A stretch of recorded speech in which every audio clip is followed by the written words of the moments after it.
오늘 여러분과 함께 나눌 말씀은 어찌하여 예복을 입지 않고 들어왔느냐, 어찌하여 예복을 입지 않고 들어왔느냐라는 제목으로 우리 함께 은혜를 나누고자 합니다. 신앙생활은 혼인잔치에 초대된 것과 같습니다. 지난주에는 미련한 5처녀에 비해서 슬기로운 5처녀는 기름을 준비하였기 때문에 혼인잔치에 들어갈 수 있었다는 말씀을 함께 나누었습니다. 오늘도 혼인잔치에 관한 말씀입니다. 어떤 임금이 아들 혼인잔치를 융숭하게 준비해 놓고 사람들을 초대했다는 것입니다.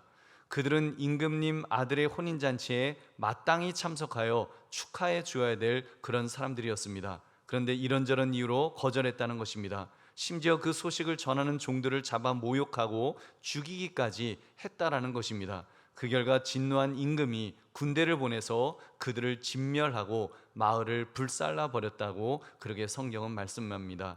그런 후에 종들에게 혼인잔치를 채우기 위해 길거리에 가서 아무든지 불러다가 채우라고 했다는 것입니다. 그래서 결국은 자리가 그득히 차서 잔치를 벌였는데, 그때 어떤 사람이 예복을 입지 않으므로 쫓겨나 바깥 어두운 데 던져져서 슬피 울며 이를 갈았다는 것이 오늘 예수님께서 하신 그 비유의 말씀입니다. 그때 임금이 그 손님을 향해서 친구여, 어찌하여 예복을 입지 않고 여기 들어왔느냐 그렇게 물었고, 그가 아무 말도 대답하지 못했다는 대목에서 여러분, 왠지 목에 가시가 걸리듯이 여러분 불편을 느끼신 분은 안 계실런지요? 그 예복을 나는 과연 입고 있는 것일까? 혹시 입은 줄 알았는데 벌거벗고 있는 것이면 나는 어떻게 되는 거지? 엉뚱한 옷을 예복으로 알고 그렇게 입고 있다면 나도 쫓겨나는 것 아니야? 여러분, 이 엄중한 질문, 어찌하여 예복을 입지 않고 들어왔느냐, 이 질문 앞에 나는 어떤 대답을 준비하고 있는가를 살피시는 이 시간 되시기를 주님의 이름으로 축원합니다. 이 비유를 간략하게 설명해 드리면 이렇습니다. 이 비유는 천국에 관한 내용입니다. 선민이라고 여겼던 혈통적 이스라엘을 어떻게 세우셨고 또 어떻게 그들을 버리셨는가에 대한 그런 말씀을 우리 주님께서 하신 것입니다. 임금은 하나님이십니다. 아들은 그리스도 자신이시고요, 종들은 구약시대 때 이스라엘 백성들에게 보내어졌던 선지자들이라고 할 것입니다. 위대한 혼인잔치는 영광스러운 구속의 날을 가리키는 것이고, 그리고 혼인잔치에 처음 초대받았던 사람들은 유대인들을 가리키죠. 근데 그 유대인들이 바로 그 선지자들을 거절했고 죽였고, 심지어 그 아들까지 죽이려고 했던 것입니다. 그들은 아브라함으로부터 시작해서 최초로 하나님께 부름받은 그런 사람들이었는데도 말입니다. 그리고 그 다음에 이제 길에서 데려온 사람들, 그들이 나오는데 이방인을 의미한다고 할 것입니다. 그리고 가장 중요한 것, 혼인잔치의 예복, 그 예복은 의를 가리키는 것입니다. 어떤 손님도 예복을 제대로 갖추어 입지 않고는 잔치에 참여할 수 없는데, 그 혼인잔치에 적합한 예복이란 그리스도의 의를 가리키는 것입니다. 여러분, 우리가 이 말씀을 통해서 우리 3가지 사실을 우리가 깨달았으면 좋겠습니다. 첫 번째로, 선택받은 민족만 구원이 있는 것은 아니라는 사실입니다. 여러분, 혈통적으로 아브라함의 후손이었던 이스라엘 백성들, 그들은 선민의식이 있었습니다. 선민, 즉 택함 받은 민족이라고 하는 그 자부심이 그들에게 대단히 있었습니다. 그들은 생각하기를 이방인들이 존재하는 이유, 우리 대한민국 사람, 이런 사람들이 존재한 이유를 그들은 이렇게 생각했습니다. 지옥의 불쏘시개를 쓰려는데 아무래도 불쏘시개가 필요하니까 이방인들을 만드셨어. 또 이방인들이 그 유대인들과 얼굴이 비슷한 이유는 이스라엘 백성들이 왕 같은 제사장이 돼서 종으로 부릴 때 너무 혐오스럽지 않도록 하기 위해서 사람처럼, 그렇게 유대인처럼 만드셨다는 것입니다. 그 정도로 혈통적으로 이스라엘 백성이 되었다는 것에 얼마나 큰 자부심을 그들은 가지고 살았는지요. 그렇기 때문에 이스라엘 백성들은 구원이 있다면 자기들만 있을 것이라고 생각했습니다. 오죽하면 예수님조차도 이방 여인에게 이런 말씀하신 것 여러분 기억하시죠? 그 이방 여인을 향해서 자녀의 떡을 취하여 개들에게 던짐이 마땅치 아니하니라. 이방 사람은 이스라엘 사람들에 비하면 개와 같이 하찮은 존재로 생각한다는 것을 전제로 하신 말씀 같습니다. 사실 예수님께서 진짜 그렇게 생각하신 것은 아니었고요, 유대인들이 가졌던 선민의식을 빗대어 말씀하셨던 것임에 틀림없습니다. 그만큼 유대인들의 선민의식이 얼마나 그들을 오만하고 교만하게 만들고 있었던지요. 여러분, 이러한 선민의식은 비단 이스라엘 사람들에게만 있는 것은 아닙니다. 이방인이라고 할지라도 우리 구원받은 기독교인들조차도 자칫 이런 생각을 우리가 할 수 있다는 사실입니다. 이스라엘 사람을 버리시고 이방인을 구원하신 것에 대해서 여러분, 그 가지들이 꺾인 것은 나로 접붙임을 받게 하려 함이 아니냐. 여러분, 그 예수님 시대 때, 그 바울 시대 때도 그런 말을 하는 사람들이 있었습니다. 사도 바울이 그래서 이렇게 경고를 했습니다. 로마서 11장 20절부터 21절 함께 읽어보겠습니다. 시작. 옳도다. 그들은 믿지 아니함으로 꺾이고 너는 믿음으로 섰느니라. 높은 마음을 품지 말고 도리어 두려워하라. 하나님이 원가지들도 아끼지 아니하셨은즉 너도 아끼지 아니하시리라. 아멘. 여러분, 얼마나 무시무시한 지금 말씀을 여러분 하고 있는지요. 교만하지 말고 도리어 두려워하라는 것입니다. 하나님께서 이스라엘 백성들 원가지도 믿지 않으면 꺾어버리시는데 하물며 원가지도 아닌 너희들일 거 아니냐. 정말 믿음으로 살지 않으면 안 된다라는 것을 그렇게 강조했던 것입니다. 여러분, 그러니 어떤 인간이 하나님 앞에서 자부심을, 정말 자만심을 가질 수가 있을까요? 하나님은 나만 구원하시라 하시는 거야, 이렇게 말입니다. 여러분, 그러므로 꼭 기억합시다. 구원은 선택받은 민족에게만 있는 것이 아님을 깨달아서 교만하지 말고 우리 모두 겸손하시기를 주님의 이름으로 축원합니다. 두 번째, 누구나 구원받을 기회가 있습니다. 조금 전 말씀드린 대로 구원이라는 것은 어떤 특정 민족에게만 혈통 때문에 구원이 보장되는 것이 아니라고 했습니다. 설령 조상이 아브라함이라고 할지라도 교만하여 믿지 않는다면 그냥 꺾여버린다, 진멸될 것이라고 오늘 예수님 비유를 통해 말씀하신 것입니다. 오히려 그러면서 아무나에게 구원받을 기회가 주어졌다고 말씀합니다. 하나님의 초대를 듣는 사람이면 누구나 구원의 장에 초대받는 것입니다. 우리 8절부터 10절까지 함께 읽겠습니다. 시작. 이에 종들에게 이르되 혼인잔치는 준비되었으나 청한 사람들은 합당하지 아니하니 내 거리 길에 가서 사람을 만나는 대로 혼인잔치에 청하여 오라 한대 종들이 길에 나가 악한 자나 선한 자나 만나는 대로 모두 데려오니 혼인잔치에 손님들이 가득한지라. 아멘. 누구에게 기회가 주어졌습니까? 종들이 만나는 사람들, 그래서 초청하여 잔치에 온 사람이라면 누구라도 기회가 주어졌습니다. 만나는 대로 데려왔는데 악한 자나 선한 자나 만나는 대로 모두 데려왔다는 것입니다. 어떤 조건이 있었어요? 아무런 자격 조건이 없었습니다. 그냥 초청되었고 그 초청에 응한 사람이면 모두 혼인잔치에 참여할 수 있었던 것입니다. 여러분, 인간은 사실 이런 개념에 대해서 이해하기가 쉽지가 않습니다. 왜냐하면 값없는 은혜라는 개념이 우리 인간은 없으니까요. 인간은 이기적이기 때문에 늘 대가를 생각합니다. 무엇인가 이유가 있어서 어떤 조건이 성립될 때에만 베푼다는 개념 말고는 여러분 생각할 수가 없습니다. 그러다 보니까 자꾸 공로 사상을 우리는 앞세우려고 합니다. 하나님께서 사람을 구원하실 때는 무언가 구원받을 만한 의로운 행동을 했기 때문일 거야, 어떤 자격 조건이 갖추었기 때문일 거야, 이유 없이 구원을 베푸시기야 했겠어? 여러분, 이런 생각은 기독교인이 된 우리에게도 있습니다. 내가 구원받은 이유에 대해서 그래도 내가 잘났으니까, 내가 똑똑하니까, 내가 무언가 의로운 행동을 하는 사람이고 싹수가 벌써 파릇파릇하니까 하나님은 나를 택하셨을 거야. 다른 사람에 비하면, 싹수가 노란 사람에 비하면 하나님이 나를 택하신 건 그거는 잘하신 거야. 제대로 사람 보시네. 여러분, 그런 마음이 우리에게도 은근 있다는 것입니다. 자기 공로, 자기 의를 내세우는 것입니다. 이에 대해 사도 바울은 일침을 가합니다. 로마서 3장 23절 24절 같이 읽겠습니다. 시작. 모든 사람이 죄를 범하였음에 하나님의 영광에 이르지 못하더니 그리스도 예수 안에 있는 속량으로 말미암아 하나님의 은혜로 값없이 의롭다 하심을 얻은 자 되었느니라. 아멘. 그냥 모든 인간은 죄를 범하였으므로 저주받을 수밖에 없다는 것입니다. 감히 하나님의 영광에 오를 수 있는 사람 아무도 없다는 것입니다. 그런데 너희를 예수님의 속량으로 말미암아 하나님의 은혜로 값없이 의롭다 여김을 주셨다고 했습니다. 그러므로 무엇이라고요? 로마서 3장 27절 그런즉 자랑할 때가 어디냐? 있을 수가 없느니라. 무슨 법으로냐? 행위로냐? 아니라 오직 믿음의 법으로니라. 아멘.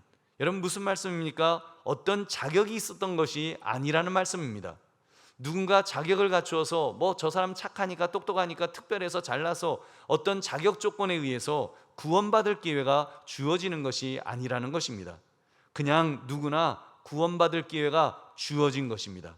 요한복음 3장 16절 같이 읽겠습니다. 시작. 하나님이 세상을 이처럼 사랑하사 독생자를 주셨으니 이는 그를 믿는 자마다 멸망하지 않고 영생을 얻게 하려 하심이라. 아멘. 하나님이 어떻게 사랑하셨다고요? 이처럼 아들을 이 땅에 보내시고 아들을 십자가에서 죽이시기까지 그렇게 사랑하셨다는 것입니다. 그럼 어떤 사람에게요? 그를 믿는 사람, 그를 믿는 자마다. 믿는 자마다라는 게 뭐예요? 누구든지 아무나 자격 같은 것 없이 그냥 믿기만 하면 멸망하지 않고 구원을 주신다는 것입니다. 할렐루야. 여러분, 누구나 구원받을 수 있는 기회가 있다는 말씀 앞에 여러분, 우리 기뻐하시고 감사하시고 겸손하시기를 주님의 이름으로 축원합니다. 세 번째, 반드시 예복을 입어야 합니다. 여러분, 사실 누구나 구원받을 기회가 주어졌다는 말씀은 우리 대한민국 사람인 우리에게는 너무 은혜로운 말씀이라는 생각이 듭니다. 구약 성경 읽다 보면 좀 이질감 느끼잖아요. 성경은 유대인들의 역사를 기록한 책인 것 같은데, 하나님은 유대인의 하나님이신 것 같은데, 대한민국 사람인 내가 왜 이 성경을 읽어야 되지? 그런 좀 이질감 우리 느낄 때 있지 않습니까? 나는 우리 조상은 뭐 당군이라 그러는데 이게 유대인 아브라함하고 나하고 무슨 상관 있지? 이런 의문이 생깁니다. 그러다가 여러분, 오늘 이 말씀 누구나 구원받을 기회가 주어진다는 말씀에서 여러분, 우리 그렇게 고백하는 거예요. 그럼 그렇죠. 우리 하나님은 말씀으로 우주 만물을 창조하신 분이시기 때문에 유대인만 사랑하신 것이 아니라 한국 사람인 나도 사랑하신 줄로 믿습니다. 여러분, 이런 안도감이 여러분 생겨난다고 할까요? 그래서 사람들이 초대를 받고 모두가 행복하게 우리 혼인잔치에 참여할 수 있습니다. 우리 정말 혼인잔치에 누구든지 그냥 다 초청받은 것에 우리 기뻐하면서 기분 좋게 우리 이제 초청잔치에 참여한 거예요. 신랑의 혼인잔치, 왕의 아들의 혼인잔치에 신나서 우리가 있는가 했는데 갑자기 분위기 싸해지는 말씀을 오늘 예수님께서 하셨습니다. 마태복음 22장 11절부터 13절을 함께 읽겠습니다. 시작.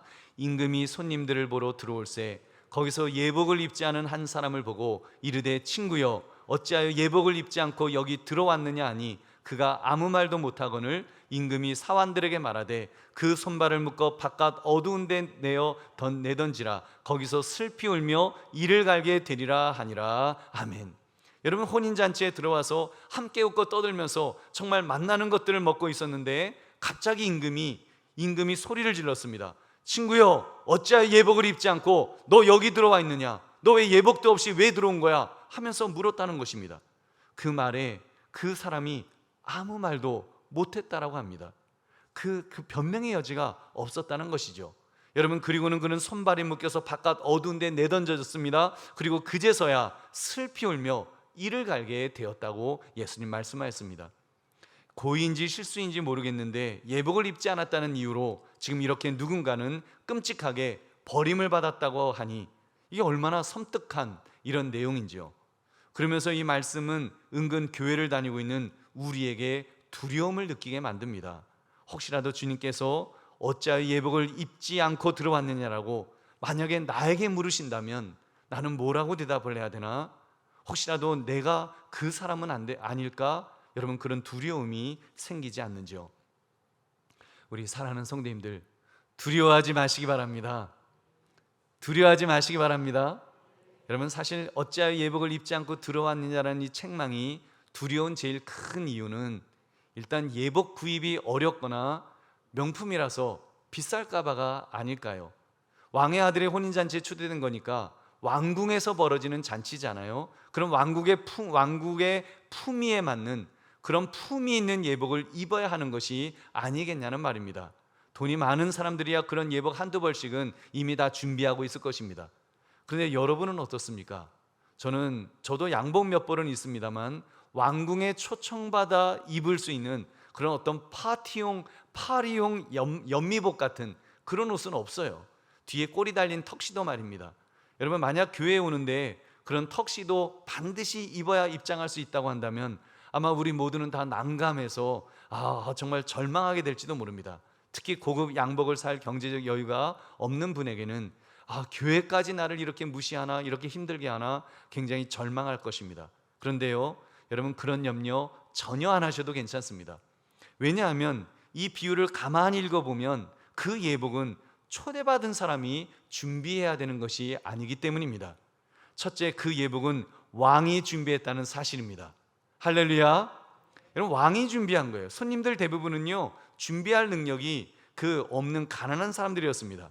시장통을 방황하는 불황자들이었습니다. 더구나 갑작스럽게 혼인잔치에 데려갔으니 준비할 시간도 없었을 것입니다. 근데 그 혼인잔치에 참여한 나머지 모든 사람들이 예복을 입었다는 것은 무슨 뜻이겠습니까? 그 예복은 왕이 준비했다는 것입니다.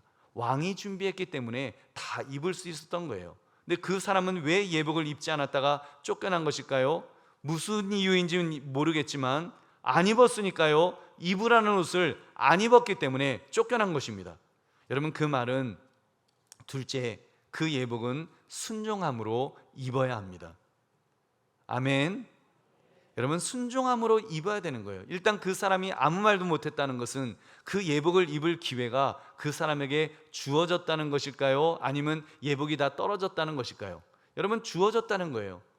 예를 들면 사이즈가 맞는 게 없어서, 아니면 다 떨어졌다면 그 사람이 임금님에게 변명을 했을 거예요. 임금님, 없어서 못 입었어요. 사이즈 맞는 게 없어요. 맞는 게 없어서 제가 할 수 없어서 못 입었던 거예요 라고 분명히 변명했을 거예요. 그리고 자비로운 그 임금님은 그러면 알았어, 이해해, 그러셨을 거예요. 근데 여러분, 그게 아닙니다. 여러분, 제가 상상의 날개를 펴서 그 상황을 재구성해 보면 이런 일이 벌어졌을 것 같습니다. 그 사람은 어쩌면 우연히 시장통 길을 다니다가 초대는 받았습니다만 불황자나 악인은 아니었을지도 모릅니다. 가난하지도 않았을 것입니다. 그 초대받아 예복으로 갈아입은 사람들에 비하면 제법 훌륭한 옷을 입고 있었을 것입니다. 어쩌면 그 사람은 이런 교만한 마음이 있었을 것입니다. 내가 지금 입고 있는 이 옷이 얼마짜리 옷인데, 이게 명품 옷인데 내가 저 예복으로 갈아입으면 왕이 나도 저 거렁뱅이 중 한 사람으로 그렇게 보는 것 아니야? 맞아, 내가 지금 입고 있는 이 명품 옷을 보면 왕이 그럴 거야. 아무개씨, 저 거렁뱅이들과 차원이 다른 분이 이렇게 저의 아들의 혼인잔치에 오셨군요. 참 영광입니다. 그렇게 말해주실 거야. 그렇게 기대했을지도 모릅니다. 그래서 종들이 이 예복 꼭 갈아입으셔야 됩니다, 이렇게 말을 했을 때, 싫어, 내가 누군지 알아? 내가 왜 이까지 옷을 입어야 돼? 하면서 소란을 피웠을 것입니다. 그랬기 때문에 왕의 녹이 띈 표정을 보고서야 자기가 얼마나 큰 결례를 범했는지 그제서야 깨달았을 것입니다. 그러니 아무 말도 못하고 질질 끌려나가서 슬피 울며 이를 갈게 되었던 것입니다. 여러분, 불순종이 얼마나 무서운 죄인지요. 그리고 교만이 얼마나 무서운 죄인지요. 잠언 16장 18절은 말씀합니다. 교만은 패망의 선봉이요 거만한 마음은 넘어짐의 앞잡이니라. 아멘. 여러분, 그렇다면 이 예복은 무엇일까요? 이 예복, 우리가 하나님 앞에서 천국 잔치에 초대받았는데 우리가 쫓겨나지 않고 이 천국 혼인 잔치에 초대받은 자로 영원히 누리며 살아갈 수 있도록 해줄 예복은 어떤 의미를 가지고 있는 것일까요? 여러분, 그것이 바로 세 번째, 그 예복은 그리스도의 의를 가리키는 것입니다. 그 임금이 혼인잔치에서 그러한 예복을 준비했던 이유가 무엇이었겠습니까? 아들의 혼인잔치에 들어올 사람들이 자격이 안 되니까 그 예복으로 왕궁의 품위를 덮어버리겠다는 것 아니겠습니까? 아무리 시장에서 불황자로 다니던 사람들이라도 그 왕궁에서 제공하는 예복을 입으면 그럴듯하게 보일 것이기 때문입니다. 그렇게 왕궁은 그 사람이 시장통에서 정말 세상말로 무엇을 하며 굴러먹던 사람이건 그 예복을 입힘으로써 왕이 모든 허물을 덮어주겠다는 것입니다. 그 예복으로 인해서 그 사람의 품위를 순식간에 왕궁에 걸맞는 사람으로 그렇게 품위를 높여주었던 것입니다. 여러분, 한마디로 이 예복이 의미하는 것은 바로 그리스도의 의를 가리킵니다. 조금 전 읽었던 로마서의 말씀 우리 다시 읽어보겠습니다. 로마서 3장 23절 24절 같이 읽겠습니다. 시작. 모든 사람이 죄를 범하였음에 하나님의 영광에 이르지 못하더니 그리스도 예수 안에 있는 속량으로 말미암아 하나님의 은혜로 값없이 의롭다 하심을 얻은 자 되었느니라. 아멘. 예수 안에 있는 속량으로 말미암아 하나님의 은혜로 값없이 무엇을 얻은 자 되었다고요? 의롭다 하심을 얻은 자 된 것입니다. 바로 그리스도의 의인 것입니다. 이것을 가리켜 칭의라고, justification, 법정적인 용어입니다. 하늘 법정에서 죄를 범하여 죽을 수밖에 없는 죄인에 대해서 무죄다, 죄 없다라고 무죄 판결을 내려주신 것입니다. 어떻게 해요? 어린 양의 피가 죄를 씻어 주시기 때문입니다. 하나님의 아들 예수 그리스도께서 속량을 하신 거예요. 대신 나의 죄값을 치러 주셨다는 것입니다. 여러분, 그렇게 그리스도의 의가 나에게 전가되는 것입니다. 우리 사랑하는 성도들이여, 예복을 입고 왕궁에 들어간 사람은 자기의 의로 들어가는 것이 아닙니다. 왕이 준비한 예복을 입을 때 왕이 그 예복을 통해 부여한 의, 전가된 의로 말미암아 혼인잔치에 참여할 자격을 얻은 것입니다. 그렇기 때문에 은혜인 줄로 믿습니다. 여러분, 그래서 은혜인 거예요. 여러분, 우리의 나의 나 된 것은 완전히 은혜인 것입니다. 그렇다면 이 그리스도의 의를, 그 예복을 어떻게 얻게 될까요? 네 번째, 그것을 얻는 방법은 오직 믿음인 줄로 믿습니다. 여러분, 그 예복 왕이 입으라고 하면 입으면 되는 것 아닙니까? 그냥 믿고 입으면 되는 거예요. 입어라 그러면 아멘 하고 그냥 입으면 돼요. 입기만 하면 왕궁의 혼인잔치에 참여할 수 있다고 그렇게 말씀하기 때문입니다. 그냥 입기만 하면 그 의가 예복을 통해서 전가되는 것입니다. 그 예복을 주면 자기가 입던 옷을 벗어던지고 그 예복으로 갈아입는 것, 그것을 가리켜서 순종이라고도 말하고 믿음이라고 말합니다. 그 믿음만 있으면 됩니다. 그래서 성경은 말씀합니다. 우리가 살 수 있는 것은 다른 것이 아니다. 나의 노력, 내가 공로를 쌓으려고 발버둥 치는 것, 그런 것이 아니라고 말씀합니다. 오직 믿음이라고 말씀합니다. 하나님께서 제시해 주시는 구원의 길, 그 길을 믿는 것입니다. 여러분, 그래서 그 길이 무엇입니까?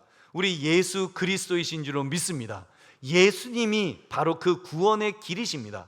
요한복음 14장 6절, 예수께서 이르시되 내가 곧 길이요 진리요 생명이니 나로 말미암지 않고는 아버지께로 올 자가 없느니라. 아멘. 예수님께서 직접 말씀하셨어요. 내가 바로 그 길이다. 바로 그 구원의 길이다. 바로 아버지 천국 잔치에 갈 수 있는 길이 된다라고 우리 예수님 말씀하셨습니다. 내가 진리라고 말씀하시고 내가 바로 생명이다. 나를 통해서만 너희가 살 수 있다라고 우리 예수님 분명하게 말씀해 주셨습니다.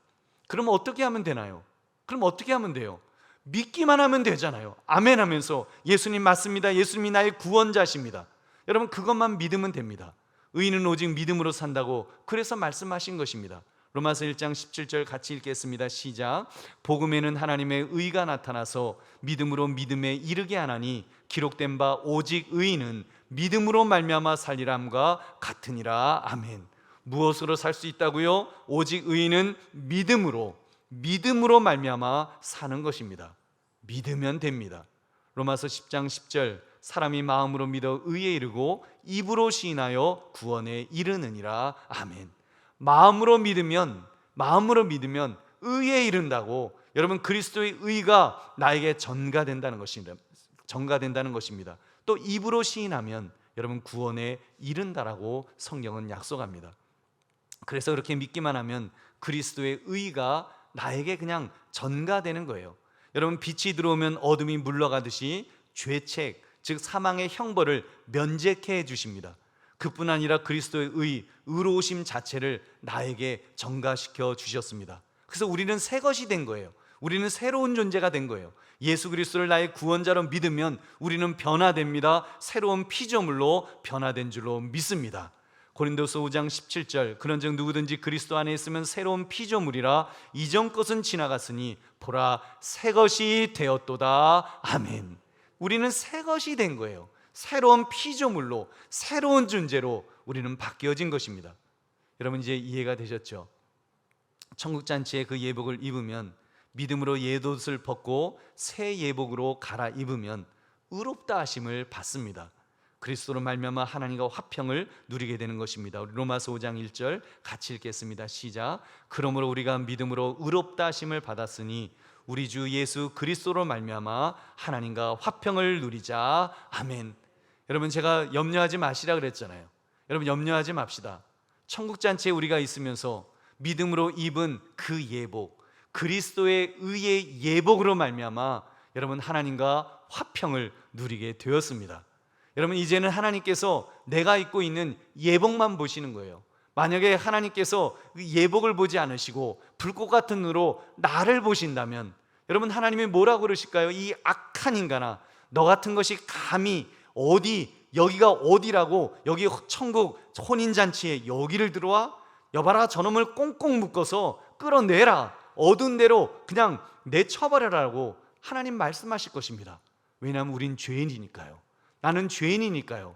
내 죄를 하나님께서 그대로 보신다면 저도 지금 이 상태에서도, 이렇게 설교하는 이 상태에서도 하나님께서 저를 보신다면 저런 놈이 설교를 해? 저런 놈이 천국잔치에 들어와? 끌고 정말 그 어두운 곳에 그렇게 던져버리실 것입니다. 근데 여러분, 하나님께서 나를 보시는 게 아니라는 거예요. 지금 이 가운을 입은 것처럼 하나님은 사랑의 눈으로 그리스도의 의, 정가된 의, 그 예복을 입은 예복을 보신다는 거예요. 예복만 보시고 우리를 사랑의 눈으로 바라보신다는 것입니다. 아무개 참으로 의롭구나, 아무개 참으로 아름답고 훌륭하구나. 정말 그 훌륭한 그 이유가 내 속에 있는 사람 때문이 아니라 여러분, 겉에 입고 있는 그리스도의 예복, 의의 예복 때문인 줄로 믿습니다. 그렇기 때문에 우리는 화평한 거예요. 믿음으로 입은 이 예복으로 인하여 여러분, 하나님과 이 화평을 마음껏 누리시기를 주님의 이름으로 축원합니다. 말씀을 맺습니다.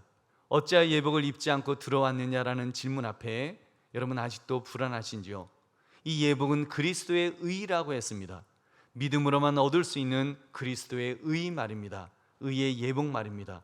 근데 이 예복을 나는 확실히 입고 있는가 의문이 들 때가 있죠. 성경을 엄청나게 많이 읽고 내가 성경을 연구한 것도 아닌데 내가 과연 그리스도의 의가 나에게 그렇게 전가되었을까? 그렇다고 성령 충만해서 뜨거운 영적 체험, 갑자기 뜨거운 불이 내 안에 훅 하고 불덩어리가 들어오는 그런 체험을, 감정적으로 뜨거워지는 그런 체험을 한 적도 없는 것 같은데 과연 나는 제대로 된 예복을 입고 있는 것일까? 이 의심이 들 수 있다는 거예요. 이 의문의 바른 답을 찾으려면 여러분, 새벽 기도회 때 다루었던 제목, 바른 신앙 고백이 바른 정체성을 만든다는 말씀을 되새겨 보면 좋을 것 같습니다. 오늘 보면 마태복음 22장의 마지막 부분인데요, 예수님께서 그리스도를 믿지 못하는 바리새인들을 향해서 다윗의 이야기를 하시는 것이 나옵니다. 다윗은 1000년도 더 후에 태어나실 그리스도를 향해서 주님, 주인님이라고 바른 신앙 고백을 했다라는 것입니다. 그가 성령에 감동되어서 바른 신앙 고백을 할 수 있었던 것입니다. 그러므로 그는 믿음의 조상, 믿음의 선배가 될 수 있었습니다. 그러한 바른 신앙 고백, 여러분, 우리와 비슷하게 한 사람이 있는데 그가 누군가 하면 베드로라고 할 수 있습니다. 예수님께서 제자들에게 너희는 나를 누구라 하느냐 이렇게 물으셨을 때 그는 바른 믿음을 고백했습니다. 마태복음 16장 16절 우리 같이 읽겠습니다. 시작. 시몬 베드로가 대답하이르되 주는 그리스도시요 살아계신 하나님의 아들이시니이다. 아멘. 여러분, 얼마나 멋진 고백을 한 것입니까? 예수님을 하나님의 아들로, 구원자로, 메시아로 고백했던 것입니다. 그가 그렇게 그 고백할 수 있도록 하신 분이 누구라고 했습니까? 그 바른 신앙 고백을 하게 하신 분 또한 하나님이시라고 여러분, 예수님 말씀하십니다. 마태복음 16장 이어서 17절 말씀 같이 읽겠습니다. 시작. 예수께서 대답하이르시되 바요나 시몬아 내가 복이 있도다. 이를 내게 알게 한 이는 혈육이 아니요 하늘에 계신 내 아버지시니라. 아멘. 여러분, 그 베드로가 주는 그리스도시요 살아계신 하나님의 아들이십니다 고백한 것이 그가 그렇게 한 것이 아니라 하나님께서 그렇게 하도록 해주셨다는 것입니다. 여러분, 그렇다면 우리도 마찬가지인 거예요. 마음으로 믿어 의에 이르고 입으로 시인하여 구원에 이른다고 했습니다. 우리도 바른 신앙을 고백하는 사람들입니다. 주는 그리스도시요 살아계신 하나님의 아들이십니다. 그렇게 고백하실 줄로 믿습니다. 여러분, 고백하시죠? 우리 한번 따라 하시겠습니다. 주는 그리스도시요 살아계신 하나님의 아들이십니다. 믿으시면 아멘 합시다. 아멘. 여러분, 우리 이렇게 고백하는 사람입니다. 그렇다면 확신을 가집시다. 이렇게 고백할 수 있는 것 하나님께서 하신 것입니다. 성령 하나님께서 감동을 주셔서 그런 바른 신앙을 고백하도록 만들어 주셨습니다. 이 믿음에서 흔들리지 맙시다. 이러한 믿음, 이러한 바른 신앙 고백이 나의 감정을 이끌어갈 수 있도록 그렇게 만듭시다. 설령 지금 뜨거운 무엇이 없다 할지라도 내가 바른 신앙 고백을 하고 있다면 그것은 하나님께서 하도록 하신 것임을 믿으십시오. 그리고 흔들리지 마시기를 주의 이름으로 축원합니다. 흔들리지 맙시다. 괜히 어떻게 하면 의의 예복을 입지 걱정하거나 고민하지 마시고 이미 의의 예복을 입게 하신 하나님을 신뢰하시면서 하나님의 뜻에 합당한 삶을 살기를 결단하시기를 바랍니다. 여러분, 내가 바른 신앙을 고백했다면 그 고백에 합당한 그런 이제 삶을 살아내어야 합니다. 바른 신앙 고백을 하는 사람이라면 우리 하나님 사랑한다고, 하나님을 뜨겁게 사랑한다고 고백할 것입니다. 그래서 하나님 사랑해요 그렇게 기도하잖아요. 바른 신앙 고백은 하나님 사랑으로 이어질 것이기 때문입니다. 그러나 여러분, 그 하나님 사랑이 헛된 구호에 끝나지 않도록 이웃사랑으로 증명합시다. 이웃사랑으로 표현되어야 합니다. 예수님께서 그 사실을 가장 큰 계명이 하나님 사랑이라 하시면서 이웃사랑도 그와 같이 큰 계명이라고 말씀해 주셨습니다. 내 이웃을 내 자신과 같이 사랑하라 예수님이 명령하셨습니다. 그 명령을 실천하심으로 하나님 사랑, 다시 말하면 참 신앙의 고백을 증명할 수 있습니다. 여러분, 그렇게 정말 참 신앙의 고백을 이웃사랑으로 증명하시기를 주님의 이름으로 축원합니다. 앞으로 우리 교회에서 어려움에 처한 성도들을 돕기 위한 바자회를 지금 준비하고 있습니다. 이제 광고 시간에 잠깐 설명을 들으실 터인데, 여러분, 그런 것에도 우리가 적극 참여하시고, 그것 말고도 또 우리 주변에, 또 여러분 주변에도 여러분 정말 그 어려움에 처해 있는 그런 이웃들이 있습니다. 우리 주변 나라 중에도 이렇게 어려움에 처해 있는 그런 나라들도 있습니다. 여러분, 지금 우크라이나 얼마나 전쟁 속에서 고통하고 있습니까? 북한도요. 지금 북한 뒤에서는 지금 두 가지를 이제 NGO를 통해서 요구하고 있습니다. 제발 좀 옥수수 좀 달라고, 그리고 지금 깨끗한 물, 오염되지 않은 물을 마실 수 있도록 그런 정수 시스템을 달라는 그런 요청이 그 뒤로 이제 들어오는 거예요. 여러분, 우리 이웃 중에 정말 어려운 이웃들, 그 그리스도의 사랑, 그것이 필요한 이웃들이 얼마나 많은지 모릅니다. 이웃을 내 몸처럼 사랑하라는 말씀을 바른 신앙 고백 속에서 여러분 실천하시기를 주의 이름으로 축원합니다. 그러므로 어찌하여 예복을 입지 않고 들어왔느냐, 이 주님의 질문 앞에 주님, 저는 주님께서 그리스도의 의의 예복으로 바른 신앙 고백을 할 수 있도록 해주신 줄로 믿습니다. 이제 그 고백에 합당한 삶을 살겠나이다. 주님, 나를 도와달라고 고백하시며 더욱 믿음으로 살아가시는 저와 여러분 되시기를 주님의 이름으로 축원합니다.